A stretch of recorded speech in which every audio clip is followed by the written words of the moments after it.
Hello and welcome to the VickyCharles.com podcast for those of us who need just a little help with our blogging and social media. The show notes for this and all previous podcasts can be found at VickyCharles.com/podcast. And at the moment I'm giving out free social media tips. Just go to VickyCharles.com/social-tips and fill in your details, and then I'll email you 3 personalised action points for your social media. You can also sign up there for my mailing list. This week's episode, number 54, is all about the new Instagram algorithm. So let's get on with it.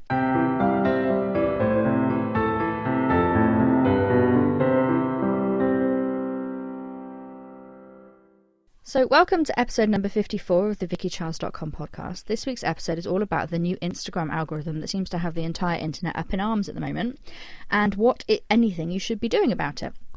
So for those who didn't hear, on March the 15th, the Instagram blog published a post, and in it they pointed out that on average we miss 70% of our feeds.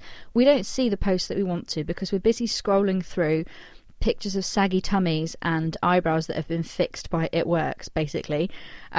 We don't see the posts we want to. I follow quite a few thousand people, I think, now, and I find it really hard to keep up with anybody. I find it really hard to know who's doing what have you. Quite often I'll think, gosh, I've not heard anything from that person for ages, and I will go and have a look at their profile and see that actually they've been updating fairly regularly, just not the same time as I have. I usually only look through Instagram when I've just uploaded a post. I'll go through and look at a few pictures. This especially for anybody that I follow in the States. Obviously they're in a different time zone. They're not updating at the same time as me. I don't see what they're doing. So in their post, Instagram said, to improve your experience, your feed will soon be ordered to show the moments we believe you will care about the most. And then the internet went bonkers. Everybody was up in arms.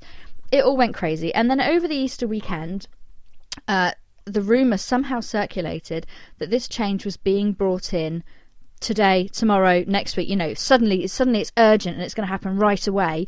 And everybody was posting pictures with arrows pointing up to the top right corner of the picture saying, this is how you turn on notifications. You must turn on notifications to see my updates, or you'll never hear from me. And, Instagram, blah, blah, blah, all this.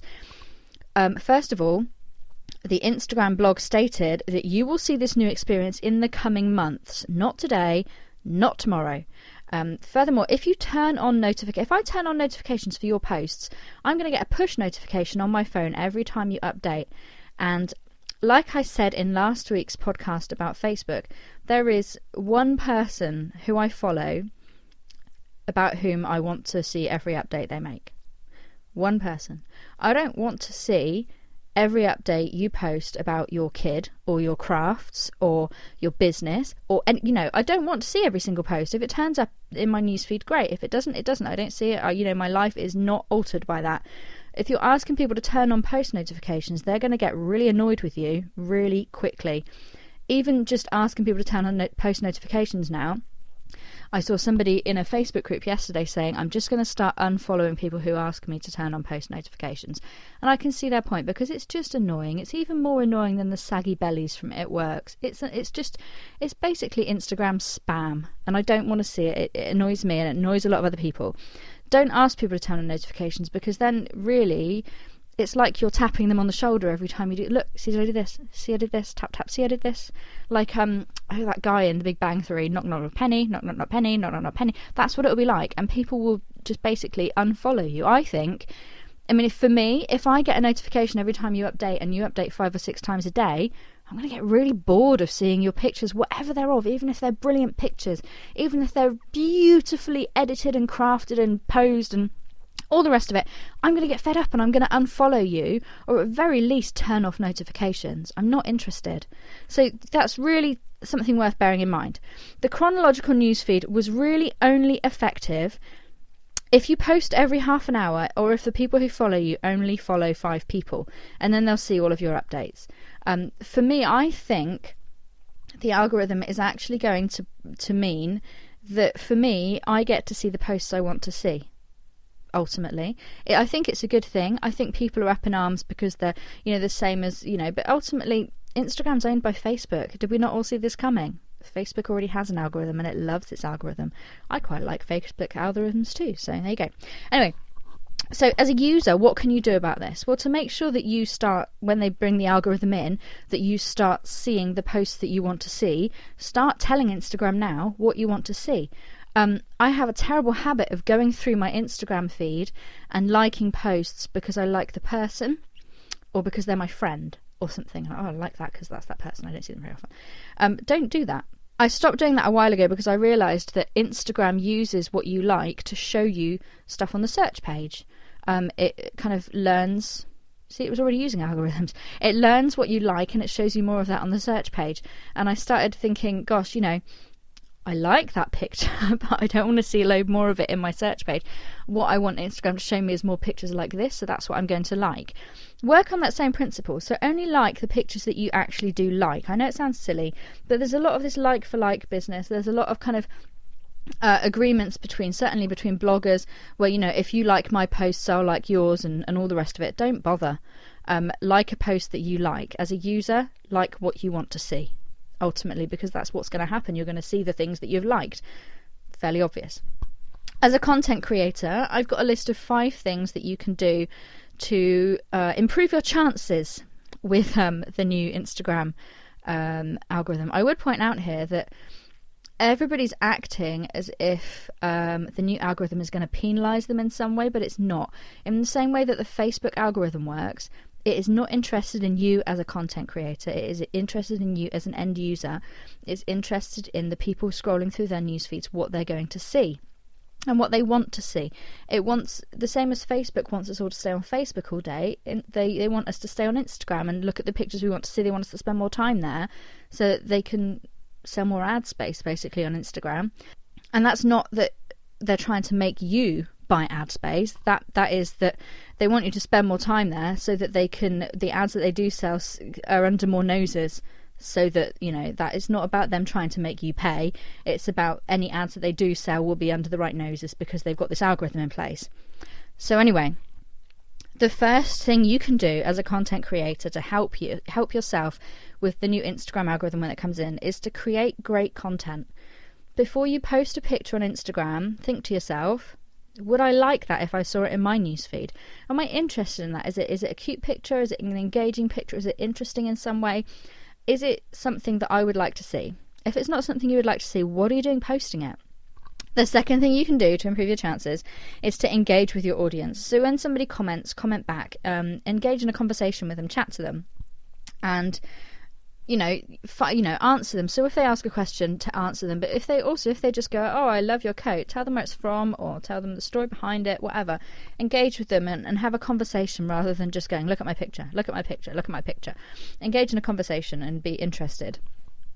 The third thing you can do to improve your chances is listen to what people are saying. So, respond to what people are doing. If people are saying, I love this picture, then post more like it. Don't post the same picture over and over again, that's a waste of time. But post similar content. Really listen to it, but also listen to what's going on in the news at the moment or what's going on in your niche or what have you, and respond to that as well. People like that.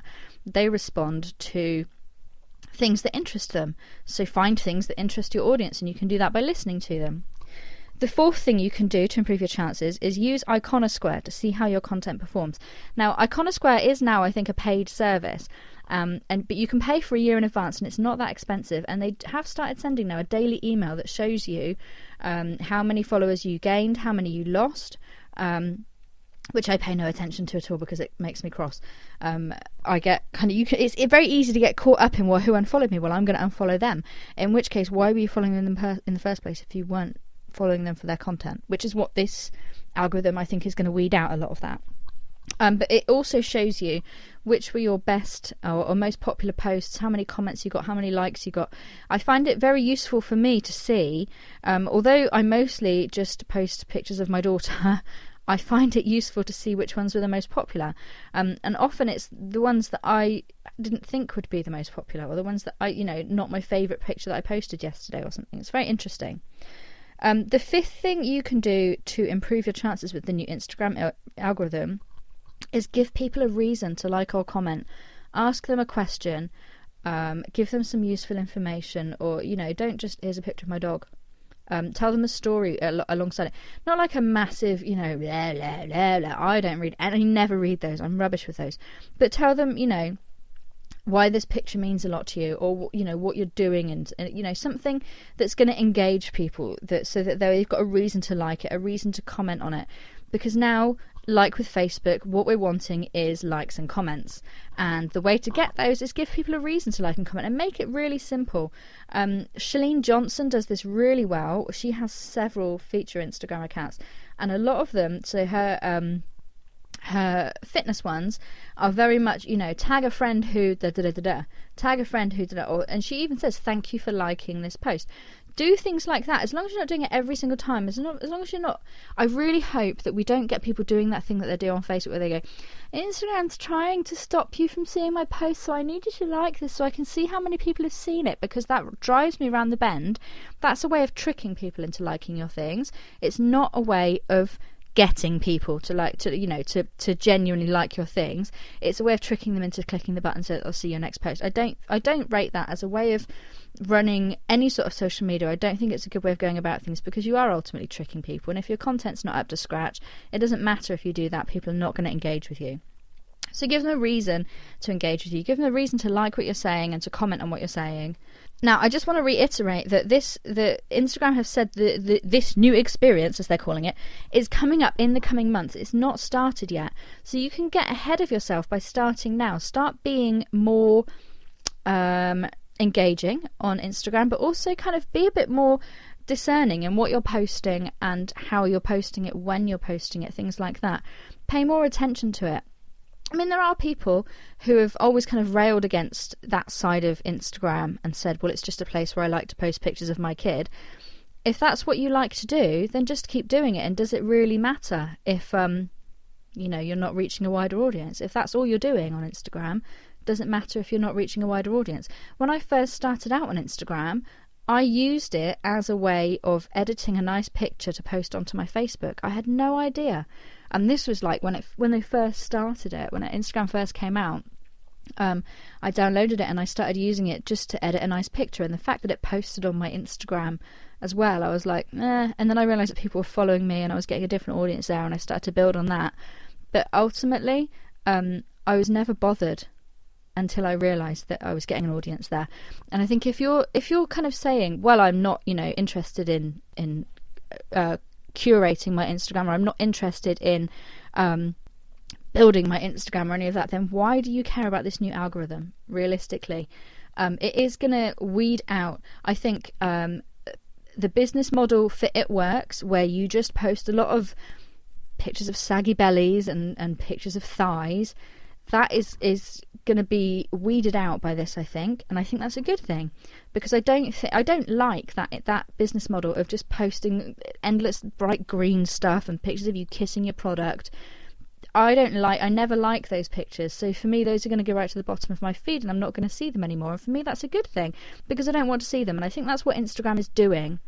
They're trying to weed out all of this stuff that people post that is ultimately spam and gets in the way of the stuff that you really want to see. The people I follow, the people I really, I want to see their posts, now I will see their posts. Just start now by being more discerning about what you're posting and also what you're liking and what you're commenting on. Don't ever comment just because it's that person, or because it's your friend, or you feel like you should, or oh, she's nice, I like her, I'll like her post. Be more discerning about it and think, do I want to see more posts from this person in my newsfeed? That's what you need to think about. And then I don't think it's going to be a massive problem. I think people are getting up in arms about it and they're panicking, and I don't think the world is going to end. I think actually this can work quite well for you as both a content creator and a user of Instagram. Thank you so much for listening to the VickyCharles.com podcast. The show notes for this and all previous podcasts can be found at VickyCharles.com/podcast. And don't forget that at the moment I'm giving out free social media tips. So if you go to VickyCharles.com/social-tips and fill in your details, I will email you 3 personalised action points for your social media. You can also tick the box on that form and join my mailing list, where you will be sent a free download of social media tips. And you'll be on my mailing list, so you'll get loads of cool stuff sent to you. Thank you so much for listening, and I'll be back next week.